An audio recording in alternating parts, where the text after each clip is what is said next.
तो आज हम पढ़ेंगे जीव विज्ञान की कुछ महत्वपूर्ण शाखाएं हैं। तो ये कुछ वन लाइनर क्वेश्चन हैं, तो अच्छे से देखिएगा। और सारी ब्रांचेस आपको एक ही वीडियो में कवर की गई हैं। इसकी पीडीएफ आप हमारे टेलीग्राम चैनल डीके ऑफिशियल से डाउनलोड करके अच्छे से पढ़ सकते हैं। चलिए स्टार्ट कर लेते हैं आज का टॉपिक। पहला है ऑफियोलॉजी। ऑफियोलॉजी तो इस कौन सी ब्रांच है, इसके अंदर किस चीज़ की स्टडी करते हैं? तो ये है सांपों को स्टडी करने की ब्रांच, यानी कि सांपों के बारे में जिसमें अध्ययन किया जाता है उसे बोलते हैं ऑफियोलॉजी। दूसरा है सौरोलॉजी। तो ये है छिपकलियों का अध्ययन जो होता है, जिस साइंस के अंतर्गत, जिस ब्रांच के अंतर्गत हम छिपकलियों के बारे में स्टडी करते हैं वो होता है सौरोलॉजी। तो ये आप याद रखेंगे, सौरोलॉजी। अगला है पीसी कल्चर। तो पीसी कल्चर में जो स्टडी करते हैं हम लोग, वो कौन सी ब्रांच होती है? पीसी कल्चर के अंतर्गत हम इसके बारे में पढ़ते हैं। अगला है माइकोलॉजी। तो माइकोलॉजी होती है और एक होती है फाइकोलॉजी। एक होती है फाइकोलॉजी और एक होती है माइकोलॉजी। तो माइकोलॉजी होती है, ये होती है कवकों का अध्ययन। माइकोलॉजी कवकों का अध्ययन होता है और फाइकोलॉजी जो होता है आपका शैवालों का अध्ययन होता है। सिल्वीकल्चर। तो सिल्वीकल्चर किसे बोलते हैं? काष्ठी पेड़ों का संवर्धन। काष्ठी पेड़ों का संवर्धन होता है, ये सिल्वीकल्चर के अंतर्गत होता है। अगला है फाइकोलॉजी। हमने बताया अभी आपको माइकोलॉजी और फाइकोलॉजी। तो फाइकोलॉजी में शैवालों का अध्ययन किया जाता है। अगला है एंटोमोलॉजी। एंटोमोलॉजी में कीटों का अध्ययन किया जाता है। किसका? कीटों का, यानी कीड़ों के बारे में स्टडी की जाती है। अगला है डेंड्रोलॉजी। तो डेंड्रोलॉजी के अंतर्गत पेड़ और झाड़ियों का अध्ययन किया जाता है, पेड़ की छाल वगैरह हर चीज़ का अध्ययन किया जाता है। फिर है पोमोलॉजी। तो पोमोलॉजी रिलेटेड है फलों के अध्ययन से। किसके? फलों के अध्ययन से। अगला है ऑर्निथोलॉजी। तो ऑर्निथोलॉजी में पक्षियों का अध्ययन किया जाता है। इसका? पक्षियों का अध्ययन। तो बहुत इंपॉर्टेंट है दोस्तों, हर एग्जाम में एक दो क्वेश्चन पूछ ही ले जाते हैं, तो जरूर से इसकी हो सके तो नोट्स बना लीजिएगा आप। अगला है इक्थियोलॉजी। क्या है इक्थियोलॉजी? तो यह है मछलियों का अध्ययन। किसका? मछलियों का अध्ययन इक्थियोलॉजी के अंतर्गत करते हैं।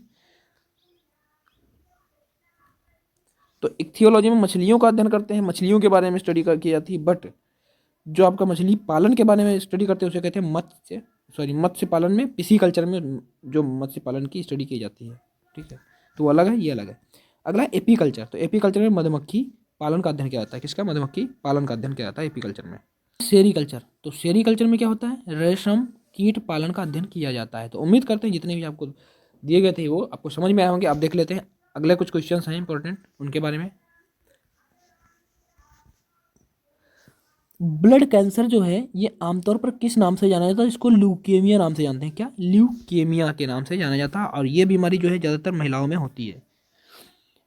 कैंसर के उपचार में किसका प्रयोग किया जाता है? तो ये कीमोथेरेपी का यूज किया जाता है कैंसर का उपचार करने में। मलेरिया परजीवी की कौन सी अवस्था संक्रामक है? तो ये जो स्पोरोजोइट है, ये मलेरिया परजीवी की स्पोरोजोइट वाली जो स्टेज है, ये क्या है? ये आपका संक्रामक है। प्रोटीन ऊर्जा कुपोषण का परिणाम है, यानी कि प्रोटीन की कमी से जो रोग होता है उसको क्या बोलते हैं? ये होता है मैरास्मस। क्या होता है? मैरास्मस नामक रोग हो जाता है। लेप्रोसी बेसिलस की खोज किसने की थी? लेप्रोसी क्या है? ये जो कोढ़ होता है, कुष्ठ रोग, उसे कॉज करने वाला बैक्टीरिया है। तो इसकी खोज किस साइंटिस्ट ने की थी? ये की थी हैंसेन ने। किसने? हैंसेन ने। अगला है थैलेसीमिया रोग प्रभावित करता है। तो थैलेसीमिया रोग किसको प्रभावित करता है? ये खून को प्रभावित करता है। निद्रालु व्याधि रोग की वाहक है। तो सीसी फ्लाई, और इसको साइंस में इस तरीके से लिखा जाता है, टी से स्टार्ट होती, पढ़ते हैं सीसी फ्लाई। क्या होती है? CC fly. अगला क्वेश्चन है प्लाज्मा में जल कितने परसेंट होता है? तो ये होता है 90% जल प्लाज्मा में पाया जाता है। एक गिलास पानी से पीने से कितनी कैलोरी मिलती है? तो ये हमको 0 किलो कैलोरी मिलती है। उसमें क्या होता है? पानी सादा होता है, उसमें कुछ कोई कैलोरी नहीं मिलती हमको। एंजाइम एक होता है, तो एंजाइम एक प्रकार का प्रोटीन है। गोल्डन चावल किसका प्रचुरतम स्रोत? मीन्स गोल्डन चावल में प्रचुर मात्रा में क्या चीज़ पाई जाती? तो होती है विटामिन ए पाई जाती है। रतौंधी रोग किस विटामिन की कमी से होता है? तो विटामिन ए की कमी से होता है रतौंधी रोग। अगला है सबसे अधिक प्रोटीन पाया जाता है। तो सबसे अधिक प्रोटीन सोयाबीन दाल में पाया जाता है। किसी खिलाड़ी को तत्काल ऊर्जा देने के लिए क्या जाता है? दिया जाता है, ये दिया जाता है ग्लूकोज, ताकि उसकी बॉडी तुरंत एनर्जी प्राप्त कर सके। मानव शरीर में खून के शुद्धिकरण को कहा जाता है। तो मानव शरीर में जो खून का शुद्धिकरण है उसे कहते हैं डायलिसिस। क्या कहते हैं? डायलिसिस।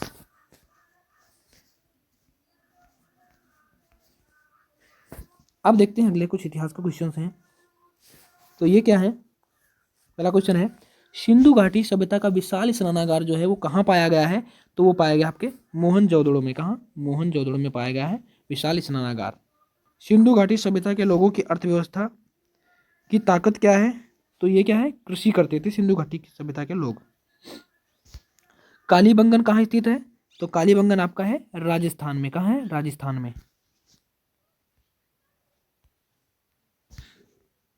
प्लस सिंधु घाटी की सभ्यता के लोग किस चीज से बनी हथियारों का प्रयोग करते थे? ये करते थे पत्थर से बने औजारों का प्रयोग, क्योंकि ये पाषाण काल की बात है। चाक का आविष्कार किस काल में हुआ है? तो ये हुआ है नवपाषाण काल में चाक का आविष्कार।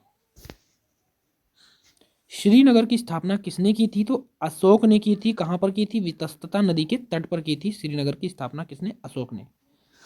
अगला है महावीर के 11 शिष्य जो थे महावीर के, वो क्या कहलाते हैं? तो वो कहलाते हैं गणधर। क्या कहलाते हैं? गणधर। मतलब 11 जो शिष्य थे महावीर, उनको गढ़ बोला जाता था। अगला, सिंधु घाटी सभ्यता का सबसे अधिक दक्षिणी पुरा स्थल कौन सा है? तो यह है दाइमाबाद, अहमदनगर, महाराष्ट्र में है जो। अगला है, होयसल वंश की राजधानी कहाँ थी? तो ये थी द्वार समुद्रम। तो होयसल वंश की राजधानी कहाँ थी? द्वार समुद्रम। अगला है, गंगों की प्रारंभिक राजधानी कहाँ थी? तो ये थी कोलार। गंगों की प्रारंभिक पहली राजधानी कहाँ थी? कोलार। चौथी बौद्ध समिति संगीति किसके शासनकाल में हुई थी? तो ये हुई थी कनिष्क, यानी कि इसको कुषाण बोला जाता है। कुषाण वंश का शासक था कनिष्क। तो और ये कुषाण वंश का सबसे शक्तिशाली राजा हुआ करता था। तो चौथी बौद्ध संगीति कनिष्क के शासनकाल में हुई थी। और ये कहाँ हुई थी? ये हुई थी जम्मू एंड कश्मीर में। जम्मू एंड कश्मीर में हुई थी चौथी बौद्ध संगीति। पृथ्वीराज रासो के रचयिता कौन है? तो ये है चंद्रबरदाई। कौन है? चंद्रबरदाई। पृथ्वीराज रासो चंद्रबरदाई ने लिखा है। अगला क्वेश्चन है, सांख्य दर्शन के प्रवर्तक कौन है? तो ये है कपिल मुनि। सांख्य दर्शन के प्रवर्तक कौन है? ये है कपिल मुनि। योग दर्शन ये पूछा जाएगा तो बताओगे पतंजलि। तो ये भी इंपॉर्टेंट है, याद रखिएगा।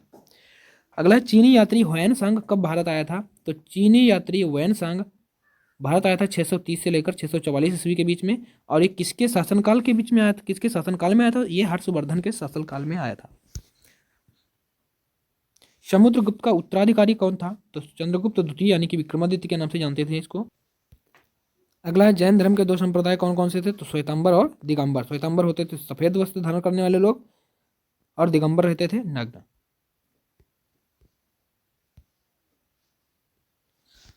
आग का आविष्कार किस काल में हुआ था? तो आग का आविष्कार हुआ था पुरापाषाण काल में। सिंधु घाटी सभ्यता का सबसे अधिक पूर्वी पुरास्थल कौन सा था? तो ये था आलमगीरपुर, जो कि मेरठ उत्तर प्रदेश में है।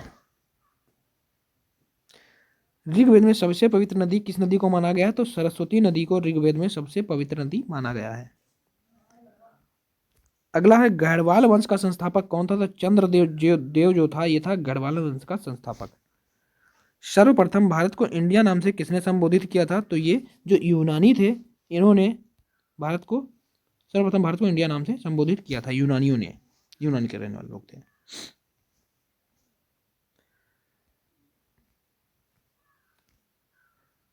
चावल के साक्ष्य हमें कहाँ से प्राप्त हुए? तो चावल के साक्ष्य प्राप्त हुए रंगपुर और लोथल से। वर्धन वंश की राजधानी कहाँ थी? तो थानेश्वर जो थी, ये वर्धन वंश की राजधानी हुआ करती थी। मेसोपोटामिया का अर्थ क्या होता है? तो मेसोपोटामिया का अर्थ होता है दो नदियों के बीच की भूमि। अगला है, सिंधु घाटी में तांबा कहाँ से मंगवाया जाता था? तो राजस्थान के खेतड़ी होगा, यहाँ खेतड़ी नहीं होगा, खेतड़ी। राजस्थान के खेतड़ी होगा, खेतड़ी से मंगवाया जाता था तांबा।